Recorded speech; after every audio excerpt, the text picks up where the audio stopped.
you guys are doing well. Today we're going to be looking at the reasons that I'm invested in some residential REITs, specifically multifamily apartment. I'm invested in, as you guys know, like a big fan of REITs, but I'm invested in a couple other sectors of real estate as well, including like fulfillment, data centers. But not going to talk about those today. Just going to be talking about residential, although some of this stuff will apply to all REITs. Before we get started, obviously just my opinion. I'm not a financial advisor, legal advisor, or tax advisor. This is all just for entertainment, and it's my 2 cents, so, take it with a grain of salt. Do your own research and consult a professional before you invest. Now, I got 2 investor presentations pulled up over on the right here. One is for Camden Property Trust. This is one that I own both in my personal accounts and also in the public dividend account. I've had it for not quite a year, but almost a full year, I think. And then we have Mid-America Apartment Communities. Similar story. Now, these are both multifamily apartment REITs that focus on kind of the Sunbelt and southern portion of the U.S. So we'll get into that further in a little bit, but first, obviously there's positives and negatives in most scenarios, but statistically, despite what you would think, during periods of rising interest rates, we hear a lot of talk about the Fed raising the federal monetary rate. REITs have actually performed rather positively during periods of expanding rates. 85% of the time, they've had positive returns during rising rate periods. And this is over the past 30 years. And that's about how long REITs have been around, so that there really isn't any data to go any further back than that. The reasons that they're typically viewed negatively during rising rate periods is, one, because the Treasury and bond rates offered increase as a result, because banks try to maintain their spread on what they can borrow money from internally and interbank versus what they are getting from the consumer, or charging the consumer, I should say. They try to maintain that spread. So obviously, what it costs for a corporation or a person to go out and get a mortgage or get a loan on money, that percentage is also going to go up. But as a result, the banks are then able to offer, or the government is able to offer, either one, bonds that that pay a higher coupon rate, which makes stocks and equities generally less attractive, because previously, before, when interest rates were crazy low, no one's gonna buy a T-bill or any sort of government debt that's has a coupon of 1 or 2%, when you can go in the equity markets and get the average S&P return of 8 to 10% or even more in the case of last year, although that's not typical. But now that those rates are rising, the risk reward between equities and something like bonds, it comes into question. So you're going to see some money shift out of equities and take the safe route, even if it's slightly lower performance. It's the risk reward that really matters. So that's typically viewed as a negative for equities in general. And also, we see the cost of capital for companies that require debt to grow increase as a result of these rising interest rates. Kind of what I talked about before, as far as what corporations have to pay in terms of interest rates. So since these companies are funding large-scale residential constructions, they have an existing portfolio and they have things in the pipeline that they're building themselves, but they're also purchasing new properties, and then the funds that they're developing or doing value adds on, they're financing that with debt. Now, REITs do have the benefit of raise money through issuance of shares. And the one nice thing about rising interest rate periods is that they typically increase the total value of real estate, so the share price may appreciate on a REIT, and that could help counteract the increased cost of capital because they're now able to issue shares at that higher price. But I just wanted to point that out because I've heard it a million times that, REITs are bad during rising rate periods. And well, it's not always ideal. It's not quite as cut and dry as you'd think, because there's just so many factors that go into things. Inflation has also probably played a role in this outperformance because the value of assets increases when the dollar is devalued. So, pretty obvious point, but I wanted to include it here, is that, the amount of land in the United States is finite. Granted, there is undeveloped land, but the amount of new supply is finite, and at some point we will run out of space. We can already see that there's been a slight leveling off of population growth in certain parts of the world. I mean, last year the U.S. had basically no net population growth. That was partially probably due to COVID, large amount of deaths, lower social interaction, so, less people having kids. But, I would expect, my 2 cents, that over time we'll continue to see the population grow, which means the demand for housing will grow, even if it levels off at some point in the future. I think in the near term we're still going to see growth, and those people are going to need more places to live. So, if you guys, take any economics classes or microeconomics, if demand is increasing and supply is constant or not increasing as fast of a rate, then you're going to be able to charge more. So, that's one point. And then the reason that I'm in these two, and that I've been in these two,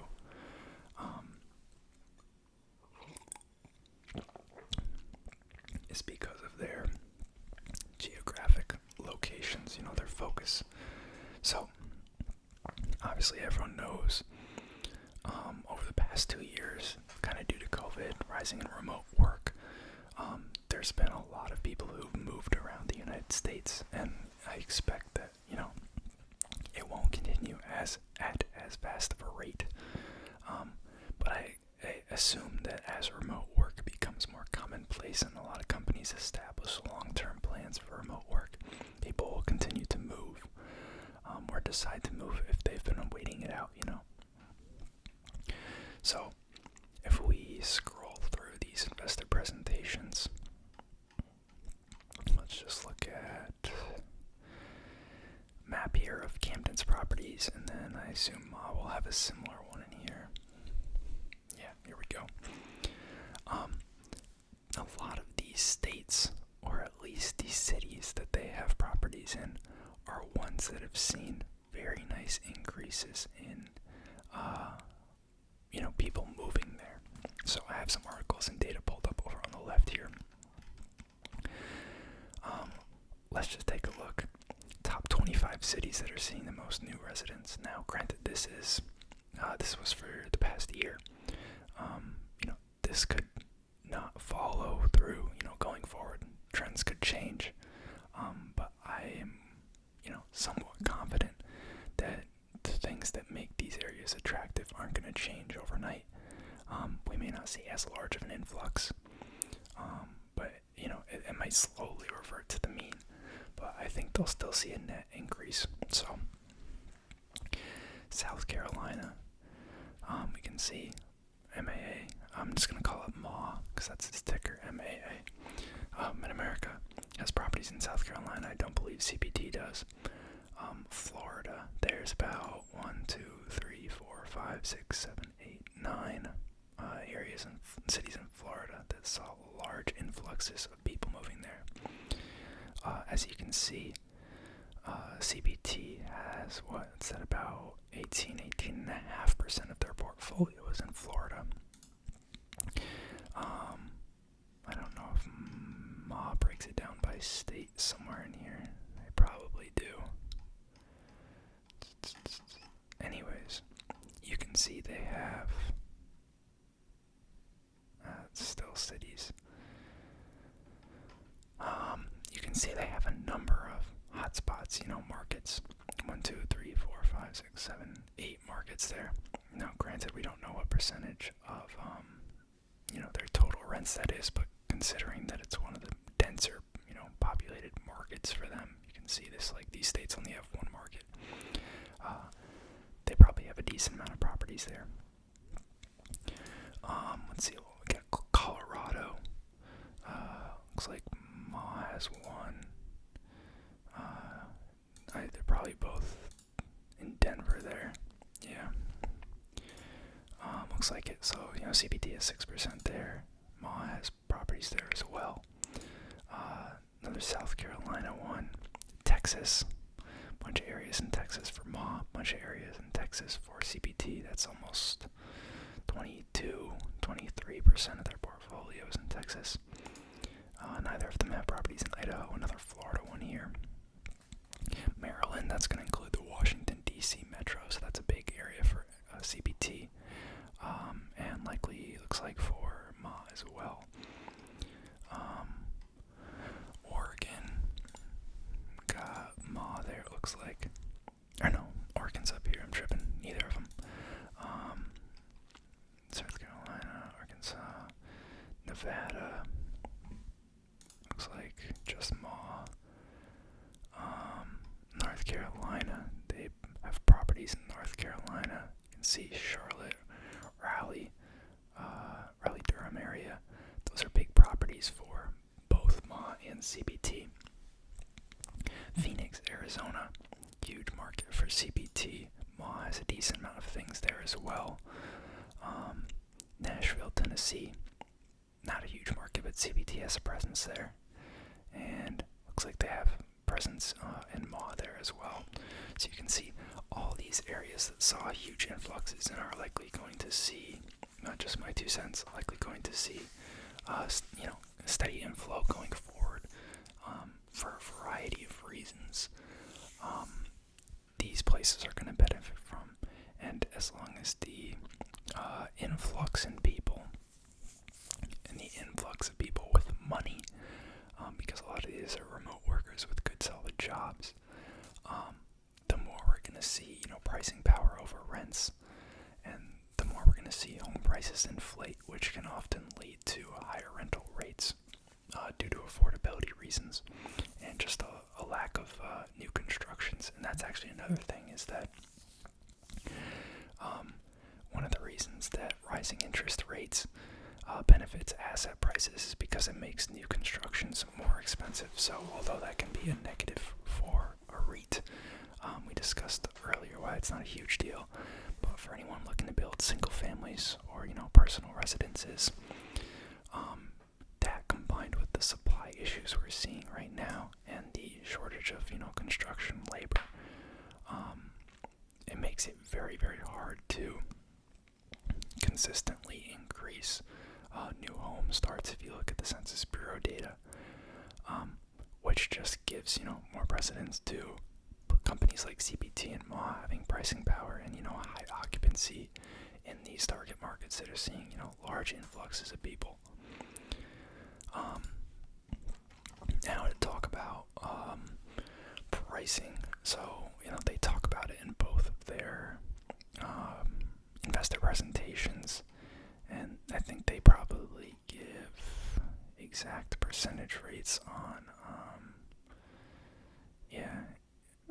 renewal pricing, effective lease renewal, average pricing growth. So you can see it's even outpacing this historical data here, but I just want to talk about long-term historically. Since 1980, and this is across the U.S., rents have increased by an average of 8.86% every year. So now that outpaces wage inflation, but it also outpaces normal inflation of 2 to 3% per year. Even last year, where we saw 7+%, you can see rent price increases well outgrew that. Now, part of that is because of them being in hot markets. They have pricing power, but also just because of the inflation, they're able to grow rental rates at a higher rate to kind of get ahead of that. So that helps preserve their cash flows, helps preserve the dividends. All the while, their asset base is actually increasing in value as well. So, if we look at the by-state growth in some of their markets here, we could look at Arizona here. You can see just in the past, 30 years, rents have almost tripled. If we look at, why can't I scroll? Kind of broken. I was looking for Texas. What else do they have? North Carolina. Oh, this is annoying that I guess we can just scroll manually to it. Let's do that. That way you guys can still see it. North Dakota. I must have passed it. North Carolina. You can see just in the past 20 years, rent has almost doubled. If we look at, let's see what else we got here. We passed, did not pass Texas yet. Rhode Island, South Carolina, here's another one. Past 20 years, rent's a little, almost under doubled, but close. Tennessee, Nashville being a hot market for them, a little under doubled. Texas, about doubled in past 20 years. So, we're seeing massive growth here on the rental rates, and then you combine this with the increase in asset prices, just from holding the property, and it's easy to see why people like real estate. And honestly, I don't see it being, I don't know, personally, I just really like to play.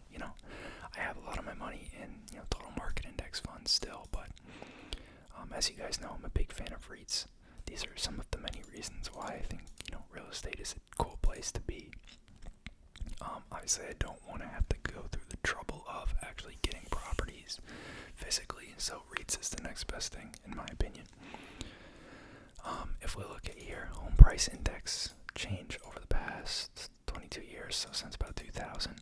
If we look at some of their top markets here, so let's throw up Arizona here. If it will load. Arizona, please. We can see Prescott, Flagstaff, they have some properties there. Phoenix, Arizona, they have a lot of properties there. These are all growing at above average price for the U.S. by almost 20 to 30% since 2000. That not only increases the asset prices of the properties they have in those areas, but it, decreases affordability. However you want to view that, it's not always a positive thing, I guess, for the people living there. But it allows rents to be increased. It gives more pricing power to the companies. We look at other areas here. Let's look at Tennessee. Nashville, one of the few areas in Tennessee that actually has been outpacing the U.S. national average. Not a huge outperformance here, but it's close. What else? Colorado. See how Denver's looking. Denver, look at that, 136%, 33% outperformance over the past 20 years. That's a great thing for asset prices in the area. I don't think Texas has been as crazy, but let's take a look. Yeah. So Dallas is about on par with the U.S. average, so that's fine. Austin, pretty close to average, but nothing crazy. Houston, it's not great, but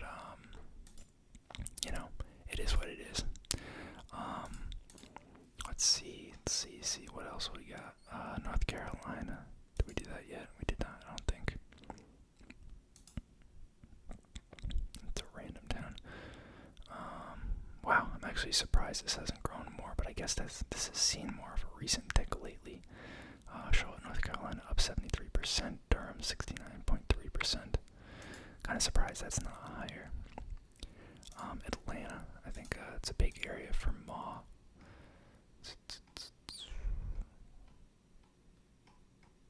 Did I pass the map already? I think I did.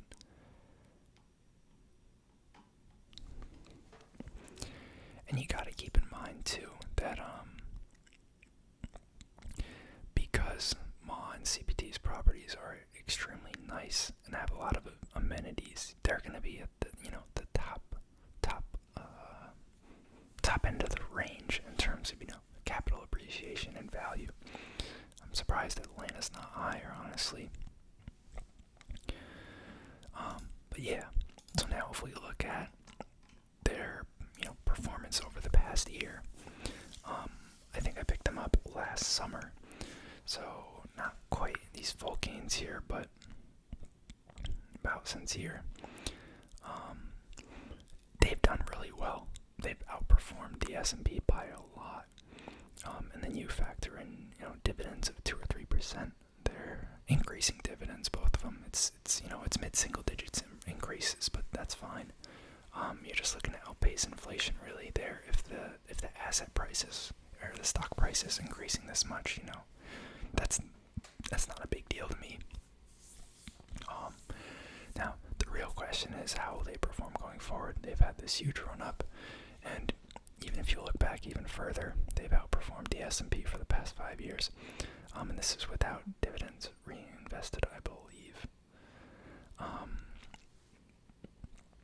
The question is, are they going to continue to outperform? And to be honest, I couldn't tell you. But I personally believe that they're going to be in a pretty good spot. Even if it's similar performance or slightly below, I like the diversification that they give.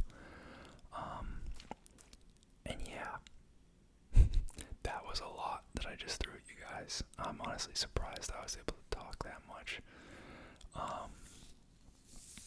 But let me know what you guys think. I'll probably do a similar video at some point for data centers and then infrastructure. Data centers and infrastructure will probably be the same vid, and then I'll probably do one for fulfillment properties too, because those are a decent amount of my holdings. I may or may not do one on healthcare properties. I don't have a ton of them anymore, I don't believe, because I took some profits, but let me know what you guys thought, what you guys think, where you're living. Are you seeing like crazy increases? Are you in one of these hot areas?